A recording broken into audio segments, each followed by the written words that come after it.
Yang kedua sekarang, yang kedua. Sebelum yang kedua tolong diundi lagi.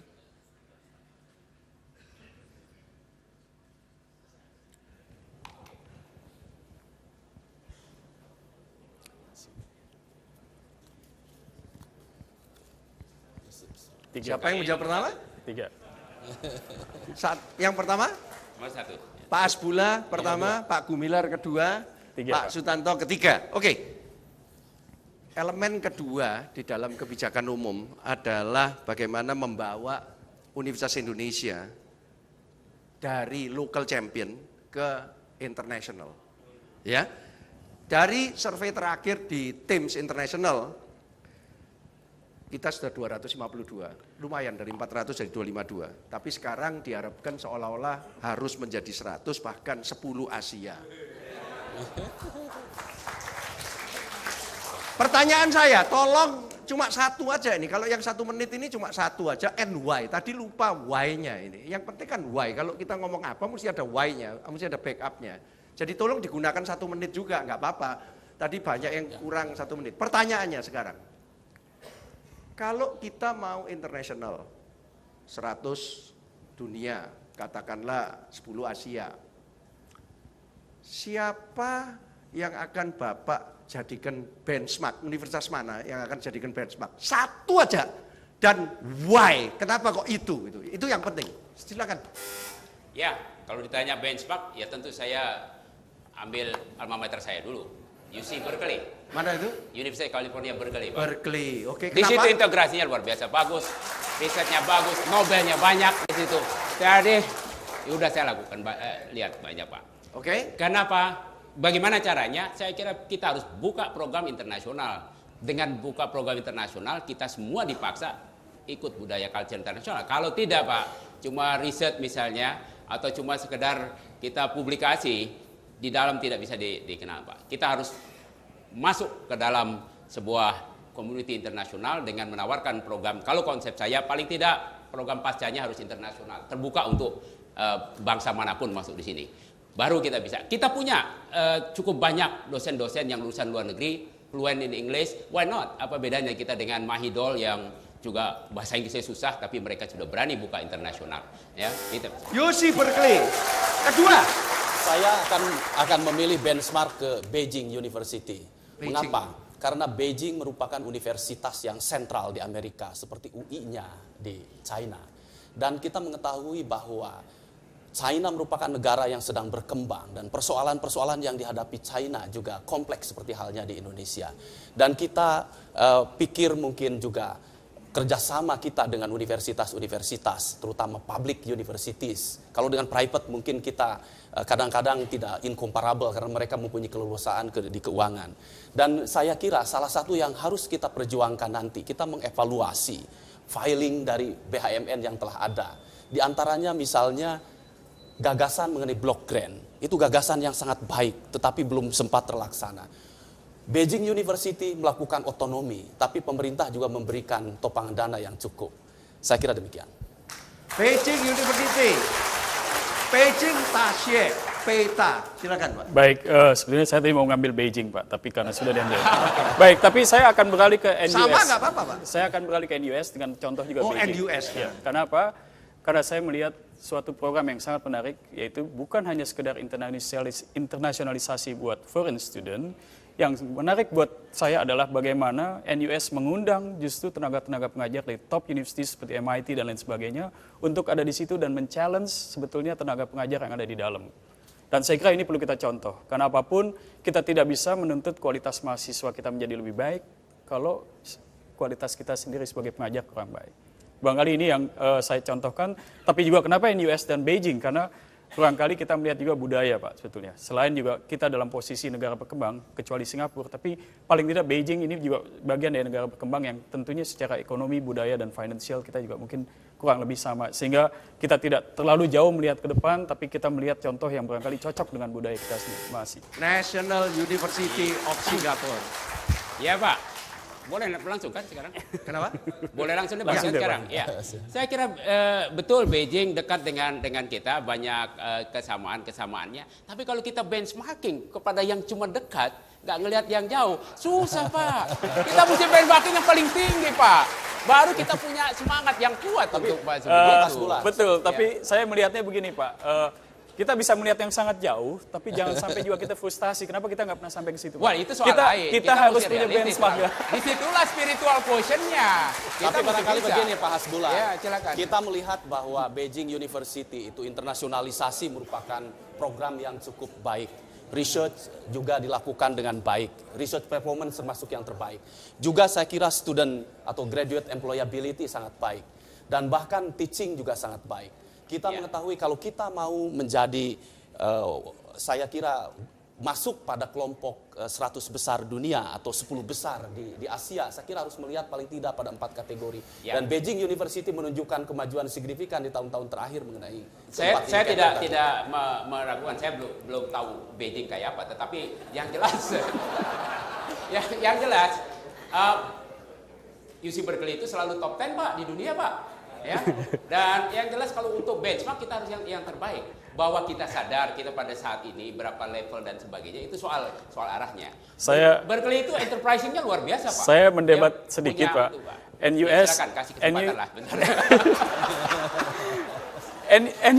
NUS is not bad karena NUS is at 19 in the ranking. 19 ya. 19 in the ranking. And then saya mau bilang juga bahwa sebetulnya untuk mengaccelerate suatu quality, it is not a linear process, you know. This is a non-linear process. Jadi ini yang saya harapkan kita juga tidak terlalu frustrated dengan situasi bahwa kenapa kita nggak pernah sampai sejauh itu. Tapi kita melihat sesuatu yang real di sini. Realita. Ya itu soal prosesnya, saya setuju soal proses linear, non-linear, saya setuju. Tapi buat saya benchmark itu harus yang terbaik, begitu ya. Baru kita bisa lihat kemana kita mau arahkan, bagaimana prosesnya step by step. Ya silakan. Saya kira kasih juga lah. Benchmark pada yang terbaik itu tentu saya kira tidak salah. Tetapi kita harus realistis. Saya kira kalau kita melihat ke American leading universities apalagi masuk top 10, saya kira kita terlalu jauh lah untuk bisa mengejar. Nggak, maksud saya kira, mohon maaf Pak Gumilar, maksud saya bukan kita mau masuk top 10, tidak, itu benchmarking ya.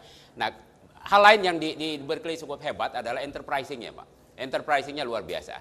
Dia punya perusahaan, dulu waktu saya di sana ada perusahaan tambang kalau nggak salah, itu yang membantu. Dia kontrak dengan Department of Energy $2 miliar 1 tahun untuk kontrak risetnya. Dia kuasai National Lab Energy dan kita perlu betul ini resources energy nanti. I like to criticize this one. Ya, oke, silakan. Karena begini, kalau in the US saya kira economic system and everything else is quite established already. Dan Indonesia is moving in the economic value. Nah ini yang mudah-mudahan saya kira kita bisa move on, tapi juga kita real gitu loh dalam konteks bahwa kalau kita membangun enterprising university tapi tidak didukung oleh industri atau stakeholders, saya kira it's a frustrating. Saya kira begini Pak Tanto, NUS memang ada hal-hal yang khusus, terutama kita mengetahui bahwa topangan dari pemerintah Singapura pada NUS luar biasa, terutama dalam hal dana.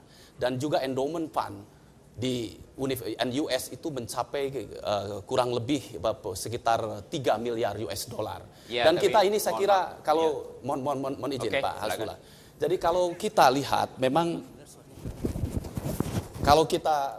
memang Beijing University itu mengembangkan saya kira quality itu memang from wreckage.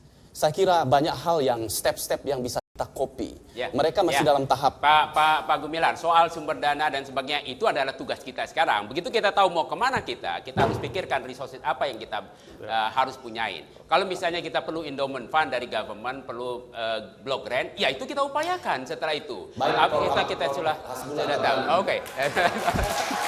Tetapi yang problem adalah begini, benchmark pada universitas yang tinggi sudah jadi, itu akan sulit sekali.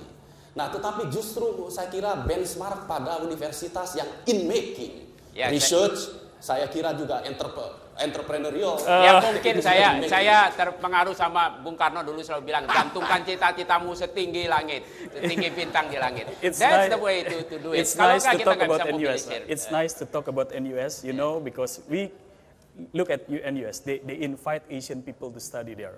You see? It's much easier than inviting people from America or Europe. Terima kasih, tepuk tangan. Babak kedua telah selesai, lebih panas ya.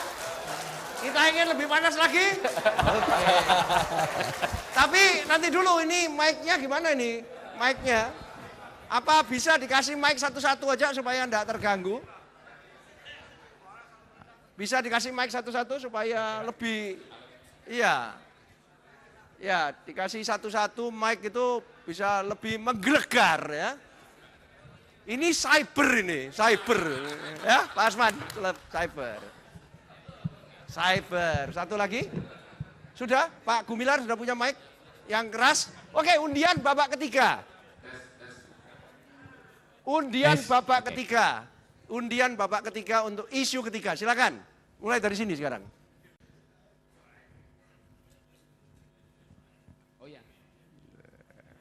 Nomor 3 lagi Pak Sutanto. Wah enak nomor 3 ini bisa mikir ini ya.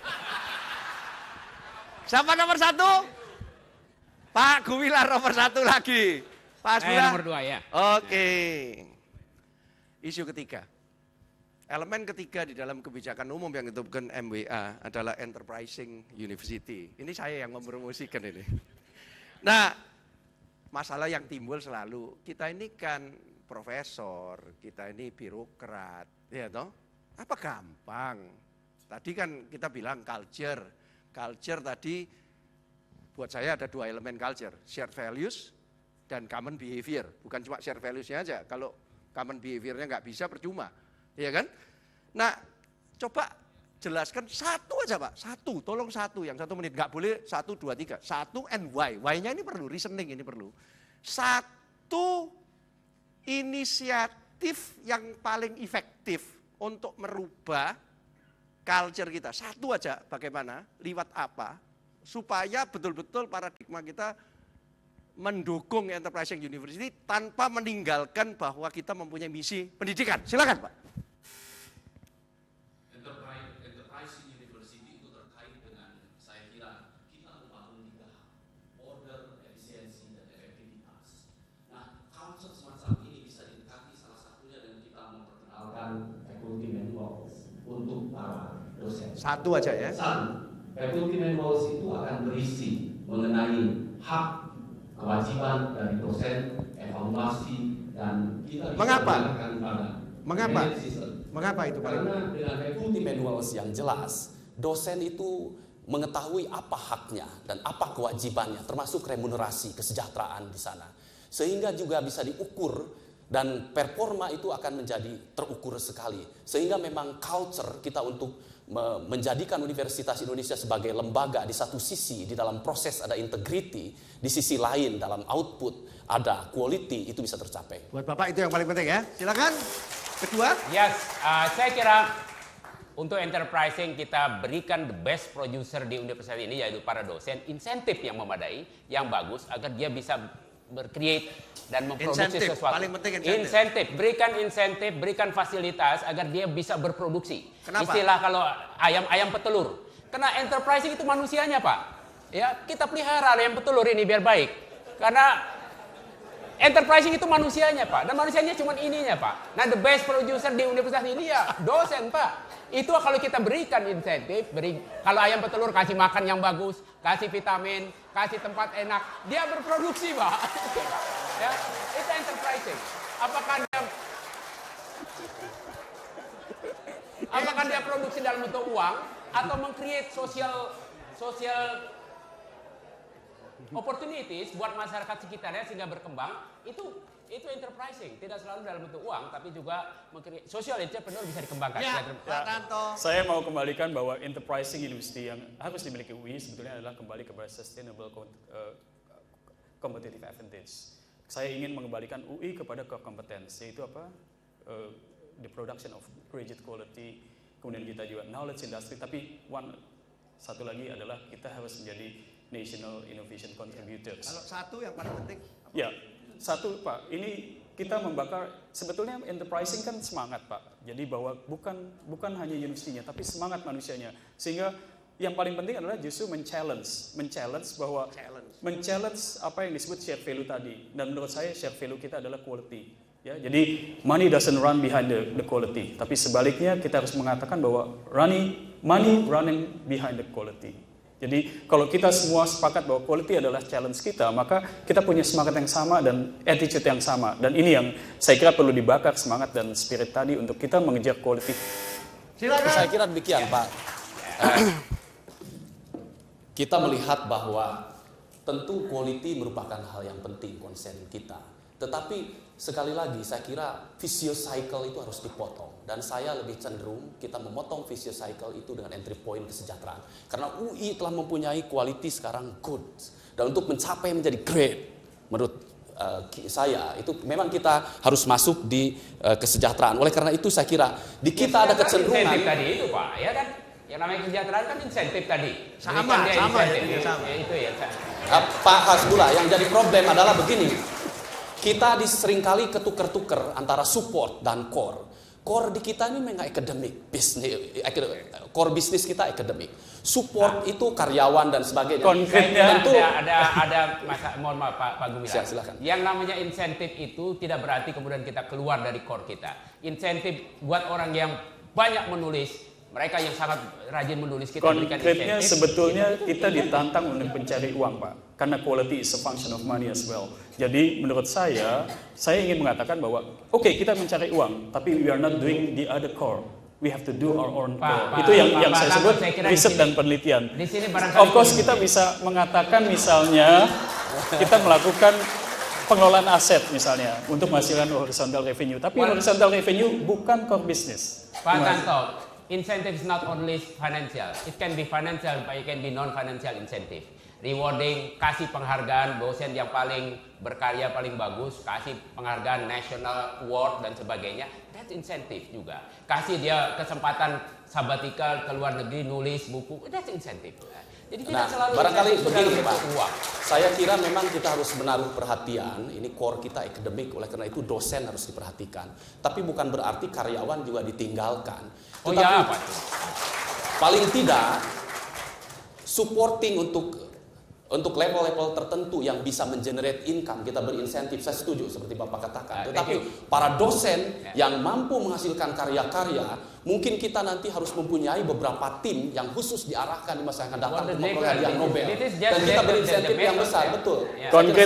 Konkretnya apa? Seperti yang saya usulkan, Pak, bahwa saya mengusulkan adanya suatu spirit matrix management di dalam sistem. Karena apa? Karena tenaga kita adalah tenaga akademik dan non-akademik. But we are doing academic values. Itu sebabnya saya mengatakan bahwa bukan berarti orang yang bekerja sebagai non-akademik tidak mengerti urusan akademik dan sebaliknya. Saya kira itu bahasa ilmiahnya yang Anda bilang. Saya bahasa praktisnya aja. Bahwa insentif buat dosen, pegawai yang produsen itu yang paling penting. Apakah insentif finansial non finansial itu This is academic. Ya. This is academic. Ini kembali menuju ke culture loh Pak, perubahan culture toh sebetulnya. Saya kira culture akan terbentuk kalau kita membuat sebuah sistem yang fair. Ada insentif, disinsentif, ada reward punishment dan sebagainya.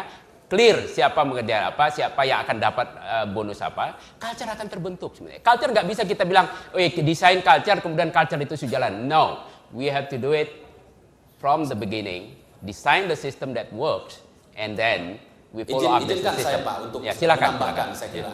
Intinya saya sepakat dengan apa yang disampaikan Prof. Hasbullah. Thank you. Tapi Pak, saya ingin memberikan frame sekali lagi bahwa insentif ansih memang tidak bisa.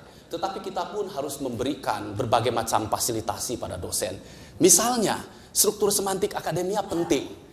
Tempat para dosen untuk bisa berdiskusi, sharing ideas, dan sebagainya itu menjadi hal yang penting. Juga saya kira skema-skema, supporting activities, supporting facilities harus dibangun. Jadi saya kira the way we are thinking, we have to, let's say, heading pada satu cara berpikir yang memang sangat integrated. Sistem, value, culture itu bukan sesuatu yang terpisah-pisah, tetapi integrated.